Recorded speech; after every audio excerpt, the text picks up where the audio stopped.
There's a photograph that still exists in a locked drawer in Lancaster County, Pennsylvania. It shows 8 people standing in front of a white farmhouse in the summer of 1928. They're all dressed in their Sunday best. They're all smiling. And if you look closely, really closely, you'll notice something that makes your skin crawl.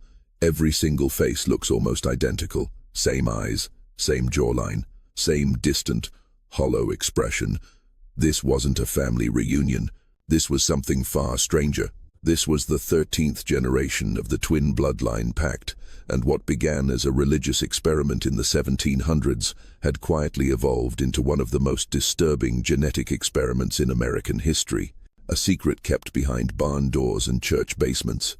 A tradition so dangerous that by the time anyone realized what was happening, it was already too late.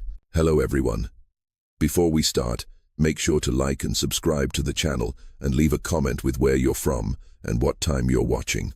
That way, YouTube will keep showing you stories just like this one. Most people have never heard of the Gemini Covenant. That's intentional. The families involved made sure of it. But if you dig deep enough into the genealogical records of certain Pennsylvania Dutch communities, you'll find something that doesn't make sense. Generation after generation, twins marrying twins, always twins, never anyone else. At first, historians dismissed it as coincidence, a quirk of rural record-keeping, but the pattern was too perfect, too deliberate, and when researchers finally pieced together what had really been happening for over 2 centuries, they found something that changed everything we thought we knew about isolated communities in early America. This wasn't about religion. This wasn't about tradition. This was about control. This was about belief. And this was about what happens when human beings decide they can engineer perfection through blood. The story begins in 1703, in a small village outside Philadelphia, with a man named Jacob Zimmerman and a belief that would poison 13 generations. Jacob Zimmerman was a pietist preacher who arrived in Pennsylvania with his twin brother, Samuel, in the spring of 1703. They were 24 years old, identical in every way, and they carried with them a leather-bound journal filled with what Jacob called divine mathematics. He believed that twins were not accidents of nature. He believed they were messages from God. Specifically, he believed that twins represented a return to the original human state before the fall, before sin, before corruption. In his mind, Adam and Eve were never meant to be separate. They were meant to be reflections, mirrors, and the way back to Eden, he claimed, was through the holy multiplication of twin souls. It sounds insane now, but in 1700 Pennsylvania, religious extremism wasn't unusual. The colonies were filled with sects and splinter groups, each convinced they'd found the one true path to salvation. What made Jacob different was his patience. He didn't preach his beliefs publicly. He didn't seek followers. Instead, he waited, he watched, and when his wife gave birth to twin daughters in 1709, he saw it as confirmation. This was the bloodline God had chosen. This was the beginning. By 1715, Jacob and Samuel had each married a set of twin sisters from a nearby Mennonite community. It wasn't framed as strange. It was framed as providence. The women, Anna and Elizabeth Mueller, had been raised in a household that valued obedience and divine order. When Jacob explained his vision that their children would be the foundation of a purified lineage, they didn't resist. They believed him. And when both couples produced twins within a year of each other, the congregation took notice. Coincidence, some said. Blessing, said others. But Jacob called it proof. He began writing letters to other communities, quiet letters, private letters, to families who had recently welcomed twins.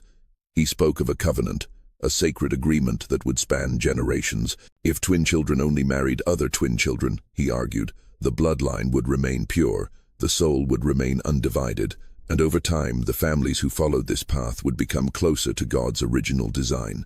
It wasn't forced. It was offered. And in the harsh, uncertain world of colonial America, the promise of divine favor was enough.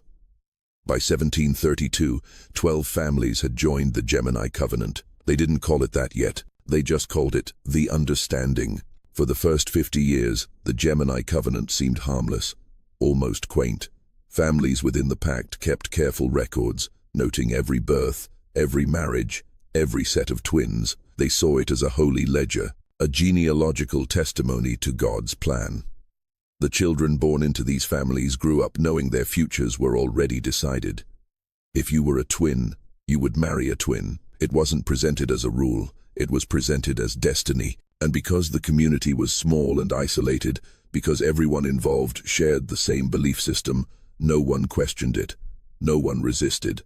The first generation married in the 1730s, the second generation married in the 1760s.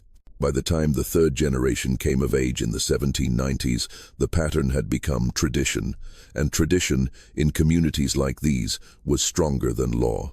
But something else was happening, something quieter. The families involved began to notice that nearly every pregnancy resulted in twins, not some, not most, nearly all. At first, this was celebrated as proof that the covenant was working. God was blessing them with abundance, with symmetry. But a few of the older women started whispering. They'd seen this before, in livestock. Farmers knew that if you bred animals too closely, certain traits would amplify.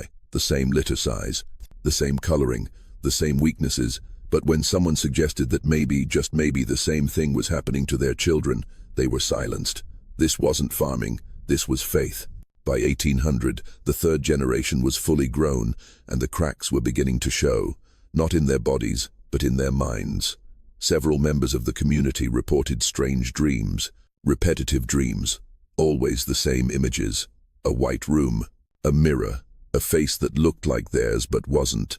Some woke up speaking in unison with their twin, finishing each other's thoughts without meaning to. The Pact families called this soul resonance. They said it was beautiful, a sign of spiritual alignment. But the local doctor, a man named Heinrich Vogel, who had delivered most of these children, kept his own private notes. He wrote about something he called the twin sickness, a condition where siblings became so intertwined they could barely function alone. He noted increased rates of melancholy, paranoia, and what he described as a fearfulness of separation. He tried to bring this to the church elders. They burned his notes and told him to pray harder. By 1815, the fourth generation was being born, and this time, the twin rate was 93%. The fourth generation should have been a warning. But warnings only work if people are willing to listen. And by the early 1800s, the families of the Gemini Covenant had stopped listening to anything outside their own bloodline. They had isolated themselves further, purchasing adjacent farmland, building homes within walking distance of each other, creating what was essentially a closed loop. Outsiders were no longer welcome at their services. Marriages outside the pact were considered betrayals, and if a child was born without a twin, they were treated as incomplete. Some were sent away to live with distant relatives. Others stayed but were never quite seen as full members of the family. The message was clear. If you were not a twin, you did not belong. But it was during the fifth generation, in the 1840s, that people started disappearing. Not many, just enough to be noticed. A young man named Elias Zimmerman, grandson of the original Jakob, vanished 3 weeks before his wedding to a set of twin sisters. The family said he'd gone west to find work. But his own twin brother, Matthias, stopped speaking entirely after that. Just stopped. He would sit at the dinner table, staring at his hands, moving his lips as if talking to someone no one else could see. When asked what he was doing, he said he was listening to Elias. He said Elias was still there, still with him, still whispering. Matthias died 2 years later. The cause of death was listed as fever, but neighbors said he simply wasted away, like half of him had already been gone. By the sixth generation, in the 1870s, the physical signs were undeniable.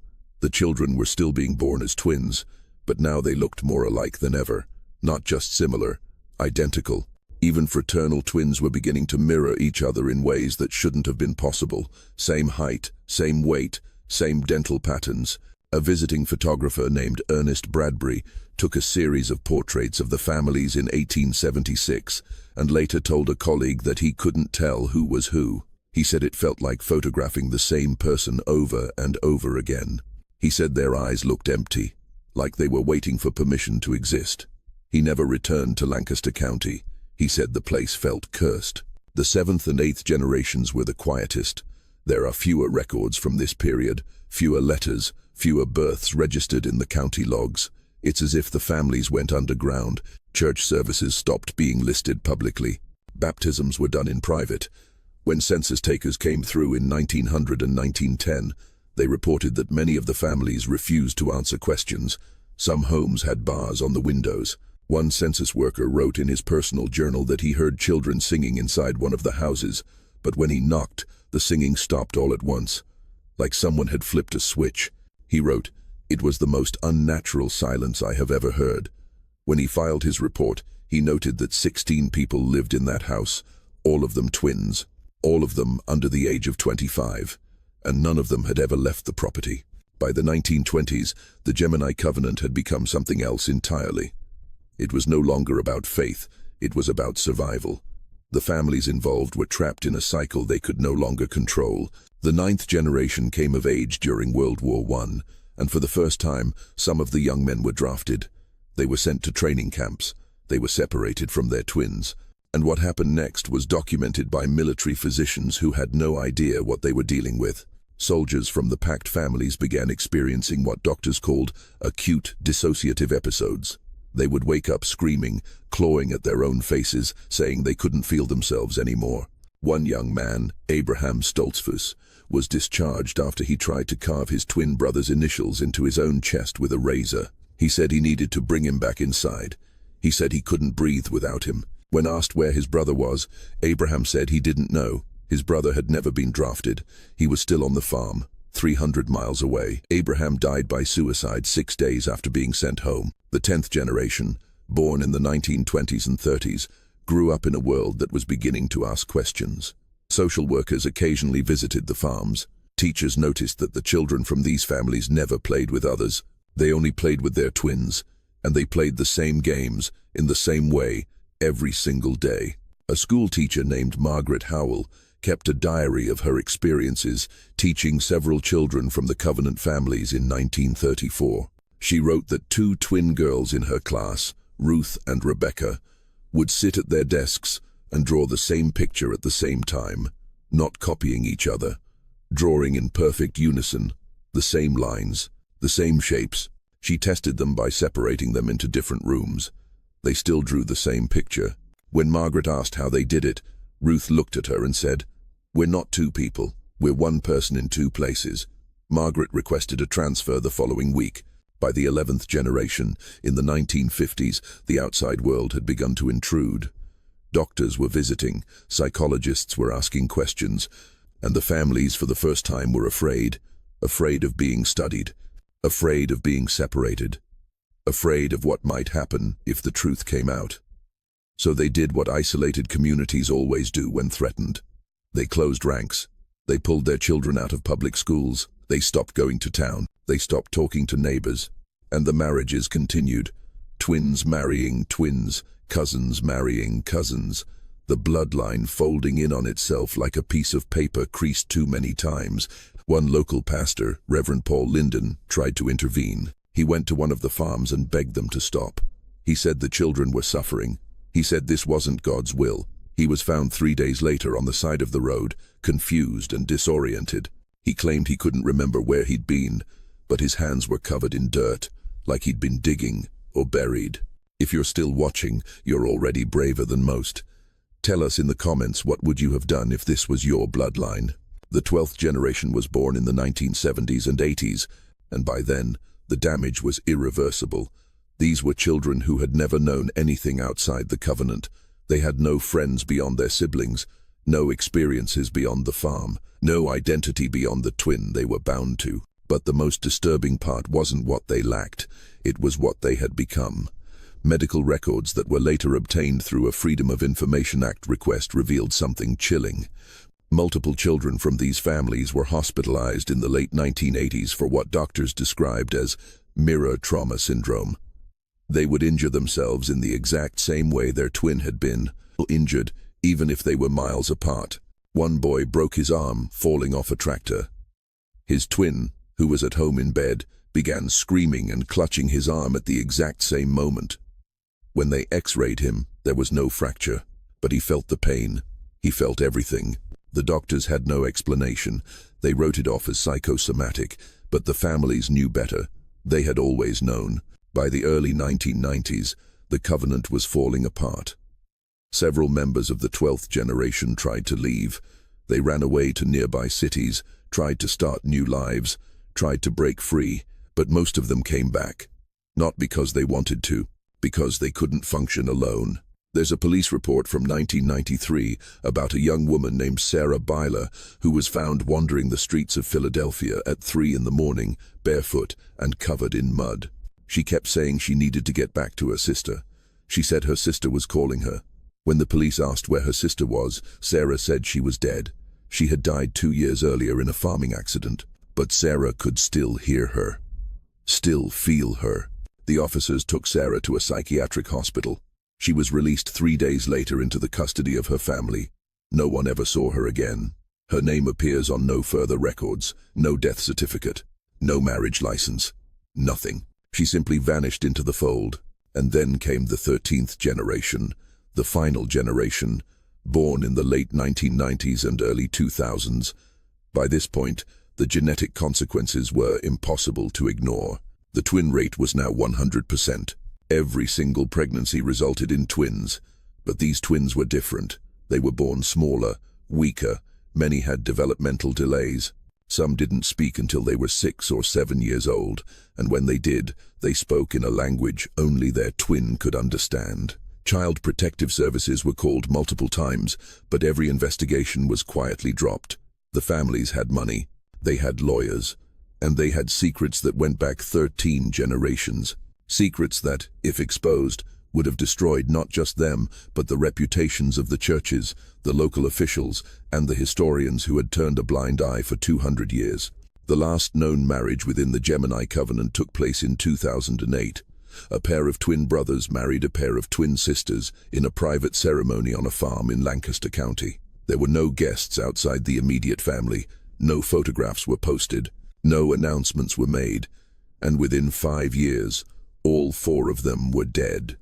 The official causes were listed as natural, heart failure, unexplained illness, but people who lived nearby said they heard screaming from that farm in the weeks before the deaths. Screaming that sounded like it was coming from one voice, but it was coming from all 4 of them at once. Today, if you drive through Lancaster County, you won't find any plaques or monuments marking what happened here. You won't find the farms listed in any historical registry. Most of them have been sold, subdivided, or abandoned. The families that once carried the Gemini covenant forward have scattered, changed their names, or simply vanished into the American landscape. But the records still exist, locked away in university archives, genealogical databases, and the private collections of researchers who stumbled onto this story and wished they hadn't. There are bloodline charts that stretch back 13 generations, each one showing the same pattern. Twins marrying twins, over and over. A genetic spiral that tightened with every generation until it collapsed under its own weight. In 2012, a geneticist named Dr. Laura Mencken was granted access to medical samples taken from members of the final 3 generations. What she found disturbed her so deeply that she refused to publish her full findings. In the one paper she did release, she noted unprecedented levels of homozygosity and genetic markers consistent with extreme consanguinity over multiple generations. In layman's terms, the children of the Gemini covenant had become so genetically identical that their bodies could barely tell each other apart. Their immune systems were weak, their lifespans were short, and their psychological profiles showed a near-total inability to form independent identity. She described it as the biological erasure of selfhood. When asked in an interview what she thought had ultimately killed the covenant, Dr. Mencken said something chilling. She said, "They didn't die from disease. They died from sameness. The bloodline ran out of variation. It ran out of difference. And without difference, life cannot sustain itself." There are rumors, of course. There are always rumors. Some say that a few members of the 13th generation are still alive, that they live quietly in small towns under different names, never speaking about where they came from. Others say the covenant never truly ended, that there are families still following the old rules, still marrying only within the bloodline, still believing that purity and proximity to God can be achieved through blood. But no one knows for sure. What we do know is this: the Gemini covenant was not an anomaly, it was a warning about what happens when belief becomes obsession, when tradition becomes imprisonment, When human beings decide they can engineer perfection and ignore every sign that they're creating something monstrous instead. The photograph from 1928 still exists. 32 people, 13 generations, all of them smiling, all of them identical. If you look closely at their eyes, you can see it. That hollow, distant look, the look of people who were never allowed to be individuals, who were taught from birth that they were only half of something whole, who spent their entire lives searching for completeness in another person, never realizing that the thing they were missing was themselves. The families wanted to return to Eden. They wanted to undo the fall. But what they created instead was something far darker. They created a lineage that consumed itself, a bloodline that became a cage, and in the end, the only thing they proved was this. Some doors, once opened, should never have been touched. Some paths, once walked, lead only to silence. If this story unsettled you, you're not alone.